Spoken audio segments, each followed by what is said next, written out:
आपलं सुंदर गाव आज कचऱ्याच्या समस्येला सामोरे जात आहे. रस्त्यावर, गटारींमध्ये आणि घराजवळ साचलेला कचरा गावाचं सौंदर्य आणि आरोग्य दोन्ही नष्ट करत आहे. या कचऱ्यामुळे मच्छर, माशा वाढतात आणि त्यामुळे मलेरिया, डेंग्यू, टायफॉइड यांसारख्या आजाराचा प्रसार होतो. कचऱ्यामुळे हवा, पाणी आणि माती दूषित होते.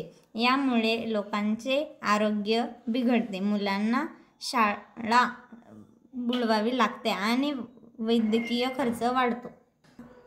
पण आपण सगळे मिळून हा बदल घडवू शकतो. ओला आणि कोरडा कचरा वेगळा करूया, प्लास्टिकला नाही म्हणूया आणि गावात कंपोस्ट खडे तयार करूया. शाळा, युवक आणि ग्रामस्थ मिळून स्वच्छ रविवार मोहीम राबवूया आणि आपला परिसर स्वच्छ ठेवण्याची जबाबदारी घेऊया.